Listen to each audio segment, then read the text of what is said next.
बाँझ रुला देने वाली कहानी। 14 साल की उम्र में जब खेलने कूदने की उम्र होती है तब रिश्ता हो गया। उस समय में सभी लड़कियां 12-13 वर्ष में ब्याह दी जाती थीं। शादी का मतलब भी पता नहीं होता था, बस ये सोचकर खुश होते थे कि नए नए कपड़े मिलेंगे। माँ थी नहीं तो पिताजी ने बस जो थोड़ा सा घर का काम काज सिखाया वही आता था।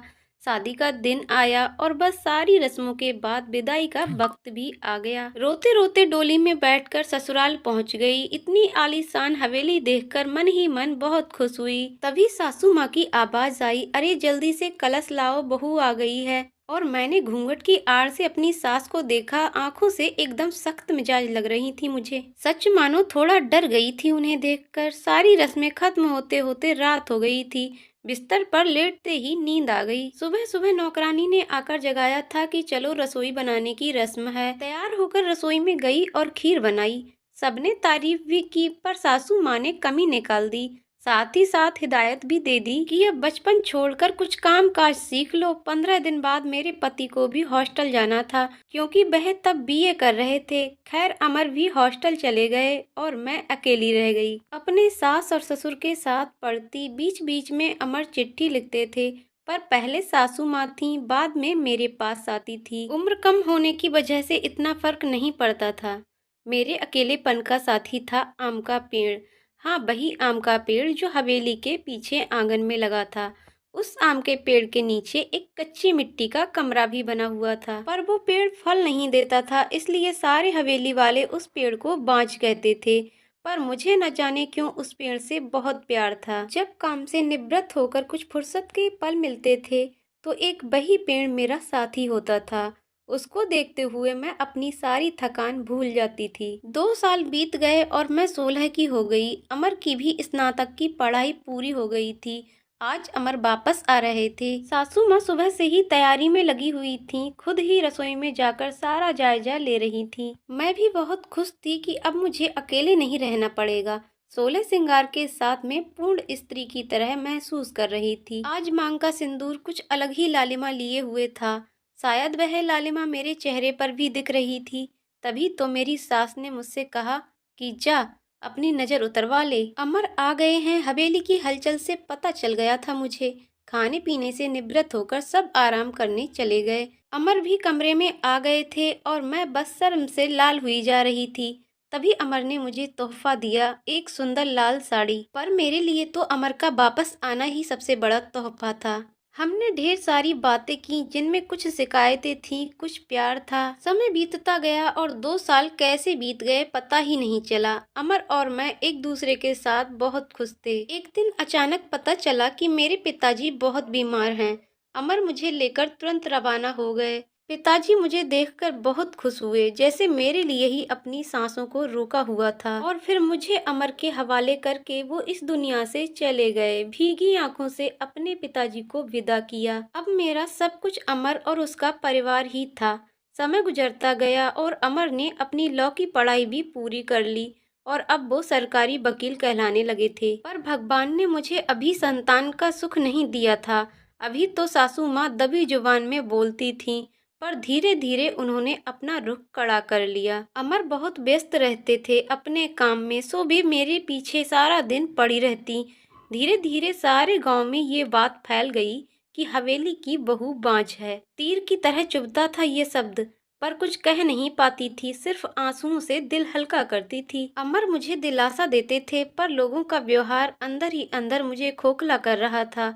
अभी मेरी उम्र ही क्या थी, सिर्फ 19 साल, और लोगों ने मुझे बांझ बना दिया। बचपन से ही शरीर से दुबली पतली थी मैं। फिर माँ के मरने के बाद ठीक से पालन पोषण भी नहीं हो पाया था। एक दिन अमर जब दोपहर के खाने पर घर आए तो सासू माँ ने फरमान सुना दिया कि हम अमर की दूसरी शादी करेंगे। उफ, इतना बड़ा धोखा अमर कैसे दे सकते हैं मुझे? नहीं, ऐसा नहीं हो सकता है। बत्ती बुझा दो, मुझे सोना है। अमर, कुछ बात करनी है आपसे, मैं थक गया हूँ। धानी, मुझे सोने दो। अमर, क्या आप दूसरी शादी करेंगे? धानी, मैंने कहा ना, सोने दो मुझे, थक गया हूँ। मैं तुम सब लोगों की चिक चिक सुनते सुनते, उधर माँ है और इधर तुम, परेशान हो गया हूँ। मैं मन करता है कि आत्महत्या कर लूं। नहीं अमर, ऐसा मत कहिए, धानी ने अमर के मुंह पर हाथ रखते हुए कहा। आपके अलावा अब कौन है मेरा। धानी करवट लेकर सारी रात आंसू बहाती रही, और जब सुबह उठी तो एक टूटी औरत बनकर, जो मजबूत होकर हर चीज से समझौता कर लेती है। सारी रात यही सोचती रही कि शायद अमर ने भी मौन स्वीकृति दे दी है दूसरी शादी के लिए, पर उसे ये कहाँ मालूम था कि उसकी माँ ने किस हद तक उसे मजबूर किया है दूसरी शादी के लिए। 1 महीने के अंदर ही अमर की दूसरी शादी गेंदा से हो गई। गेंदा अमर की माँ की दूर की रिश्तेदार की बेटी है। धानी अपना सामान सब पीछे वाले कमरे में रख ले। आज से गेंदा इस कमरे में रहेगी अमर के साथ। सासू माँ ने हाथ नचाते हुए कहा। कैसे छोड़ दूं ये कमरा? नहीं, ये मेरा कमरा है, जिसे जहाँ जाना है जाए। पर फिर ख्याल आया कि जो ब्याह कर इस घर में लाया था, जब वही मेरा नहीं है, तो ये कमरा मेरा कैसे हो सकता है? ऐसा सोचते हुए आंखों में आंसुओं का सैलाब उमड़ पड़ा। सिंदूर की डिब्बी और कुछ कपड़े लेकर उस कच्ची मिट्टी के कमरे की तरफ बढ़ गई। सामान एक कोने में रखकर खिड़की पर बैठ गई और उस आम के पेड़ को देखते हुए उसको निहारने लगी। इससे कुछ कम हो जाएगा दुख, किस्मत कहूँ या कुछ और, कि आज मेरी हालत भी इस पेड़ की तरह हो गई है। अकेला बेसहारा जैसे ये अभी तक अपने अस्तित्व को बचाने में सफल रहा है, क्या मैं इसकी तरह अडिग और मजबूत रह सकूंगी, या फिर किसी कमजोर लता की तरह मुरझा जाऊंगी और अपना अस्तित्व खो दूंगी? नहीं, ऐसा नहीं होगा। मैं मजबूत रहूंगी। जब ये बेजुबान पेड़ सबसे लड़ सकता है, तो मैं क्यों नहीं? अपनी विचार श्रृंखला से बाहर आते ही मैंने अपने आप को संभाला और हर स्थिति से लड़ने के लिए तैयार किया। दिन गुजरते गए और मैंने घर के कामों में अपने आप को व्यस्त कर लिया। अपनी कोठरी के आसपास खूब सारे पेड़ लगाए और बाकी बचे हुए समय में उन पेड़ों की देखभाल करने लगी। साथ ही उस आम के पेड़ की खास देखभाल करती थी। गेंदा एक सुलझी हुई लड़की है। वो जब भी मुझसे बात करने आती, मेरी सासू माँ उसे बहाने से बुला लेती। अमर पहले से भी ज्यादा व्यस्त रहने लगे थे।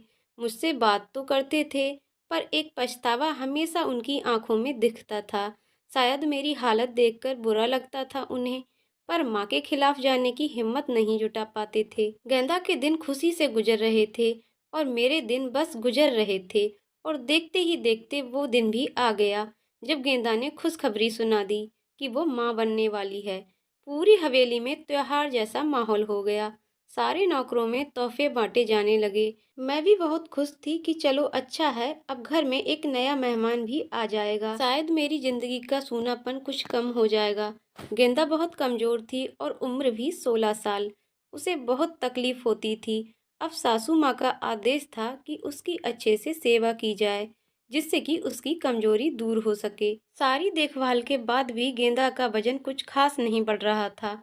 एक दिन चिंतित होते हुए मैंने अमर से कहा कि गेंदा को शहर के किसी अच्छे डॉक्टर को दिखा लाओ, पर सासू माँ ने ये कहकर मना कर दिया कि हमारे भी बच्चे घर पर हुए हैं। अमर की वही पुरानी आदत थी, अपनी माँ के खिलाफ वो जा ही नहीं सकते थे। एक दिन गेंदा की तबीयत कुछ खराब होने लगी। उसकी सांस बहुत फूल रही थी। घबराकर मैंने गांव के वैद्य जी को बुलावा भेजा। वैद्य जी ने आकर कुछ दवाइयाँ दी और खून की कमी भी बताई। और जब मैंने अमर को ये सब बताया तो सासू माँ ने मुझे गेंदा से दूर रहने का आदेश दे दिया, ये कहकर कि एक बांझ की छाया भी नहीं पड़नी चाहिए गेंदा पर। खैर, मुझे गेंदा से दूर कर दिया गया और मैं फिर से अपनी कोठरी में अकेली सारा दिन बंद रहने लगी। या ये कहूँ कि अंदर ही अंदर मैं खुद भी डर गई थी कि कहीं सचमुच मेरी वजह से गेंदा को कुछ न हो जाए। कुछ दिन बाद रात में नौकरों का शोर शराबा सुनकर मैं आंगन की तरफ भागी। देखा तो गेंदा के प्रसव का समय आ गया था। गांव की बूढ़ी औरतें दाइयों को बुलाया गया। पूरी हवेली में हलचल का माहौल था। मैंने अमर की तरफ देखा, बहुत डरे हुए लग रहे थे। मैं उनके पास गई और उन्हें थोड़ा धैर्य रखने को कहा। थोड़ी देर में बच्चे की किलकारी गूंजने लगी। हम सभी की खुशी का ठिकाना नहीं रहा था। पर तभी काकी ने बाहर आकर बताया कि गेंदा की कमजोरी और खून की कमी के कारण वो गेंदा को बचा नहीं पाए। बेटी को जन्म देते ही गेंदा का देहांत हो गया। हाय, पोते का मुंह देख नहीं पाई मैं, अब कैसे मेरा वंश चलेगा। सासू माँ का विलाप सारी हवेली में गूंज रहा था। उस छोटी दूध मुंही बच्ची को देखकर मेरा कलेजा मुंह को आता था। ऐसा लगता जैसे वो मैं हूँ। मैंने उसे कलेजे से लगा के रखा। जिनकी माँ नहीं होती वो बच्चे कुछ ज्यादा ही समझदार होते हैं शायद। जरा भी परेशान नहीं करती थी वो मुझे। बस दूध पीते ही सो जाती थी। सासू माँ का वही राग चलता रहता कि लड़कियों से वंश नहीं चलता है, पर अब शायद किसी को फर्क नहीं पड़ता था। अमर अब पहले से खुश रहने लगे थे। ऑफिस से आते ही मेरे कमरे में आते और गुड़िया को खिलाते। मुझे भी अमर को खुश देखकर बहुत अच्छा लगता था।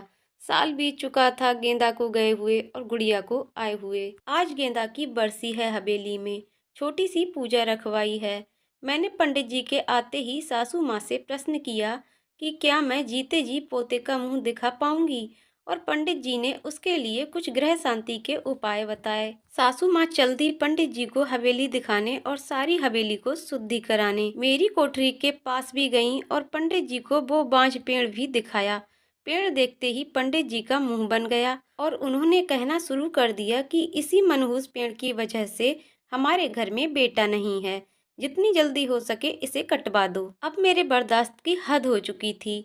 मैंने अमर की तरफ देखा, पर मुझे नहीं लगा कि वो मना करेंगे, और सासू माँ ने तुरंत नौकरों को बुला लिया कि आज इस पेड़ को काट ही डालो। मुझे कुछ समझ नहीं आ रहा था कि क्या करूं, कैसे अपने सुख दुख के साथी को बचाऊं। जैसे ही वो कुल्हाड़ी लेकर पेड़ काटने के लिए आगे बढ़ने लगे, मैं फुर्ती से भागकर उस पेड़ से लिपट गई और विनती करने लगी कि इस पेड़ को छोड़ दो। पर वो लोग नहीं मान रहे थे। मैं रोती जा रही थी, पर किसी को तरस नहीं आ रहा था। तभी किसी ने मुझे खींचकर धक्का दिया और मेरा सर पत्थर से टकरा गया। सिर से खून की धार निकल रही थी। ये देखकर अमर से रहा नहीं गया और उन्होंने सबको वहां से हटा दिया और तुरंत मुझे अस्पताल ले गए। मलहम पट्टी के बाद मुझे कुछ होश आया।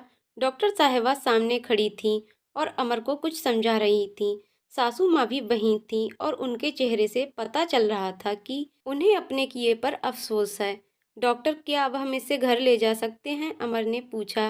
हाँ, अब आप इन्हें ले जा सकते हैं, पर ख्याल रखिएगा कि अब ऐसा दोबारा ना हो, क्योंकि ऐसी हालत में ऐसे गिरना ठीक नहीं होता। ऐसी हालत?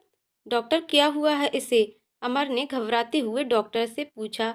अरे, आप लोगों को नहीं पता, अब ये माँ बनने वाली है, तो इनका अच्छे से ख्याल रखिएगा। ये सुनकर किसी को भी यकीन नहीं हुआ। सब बस एक दूसरे को देखे जा रहे थे और मैं तो बिल्कुल यकीन नहीं कर पा रही थी। सासू माँ की आंखों में पछतावे के आंसू थे। मेरे सर पर हाथ रखकर बस इतना ही कह सकी कि मुझे माफ कर दो, और मैं मुस्कुराकर उनसे लिपट गई, जैसे मैं अपनी माँ से लिपटी हूँ। पूरे 9 महीने मेरी सासू माँ ने मेरा बहुत ख्याल रखा और मैंने उस पेड़ का। आज मेरी डिलीवरी होनी थी। सासू माँ समय से मुझे अस्पताल ले गईं, ताकि जो गलती उन्होंने गेंदा के समय की थी वो अब ना हो। बधाई हो, आपके पोता हुआ है। नर्स ने सासू माँ को खबर सुनाई और सासू माँ ने हाथ से अंगूठी निकालकर नर्स को दी। वो खुश थी, पर इस वजह से नहीं कि पोता हुआ है, बल्कि इस बात पर कि मैं बिल्कुल ठीक हूँ। हवेली में धूमधाम थी। सब खुश थे कि हमारा परिवार पूर्ण हो गया था बेटी और बेटे के आने से। और एक खुशी कहीं और भी पनप रही थी। वो उस आम के पेड़ में फल आ रहे थे। शायद हम बहुत जल्दी चिंता करने लगते हैं फल आने की, पर हर चीज का एक समय होता है। कुपोषित शरीर हो या पेड़, दोनों ही फल नहीं देते। दोस्तों, आपको कहानी कैसी लगी कमेंट करके ज़रूर बताइएगा। कहानी पसंद आई हो तो वीडियो को लाइक शेयर करें और चैनल को सब्सक्राइब करें। वीडियो को पूरा देखने के लिए बहुत बहुत धन्यवाद।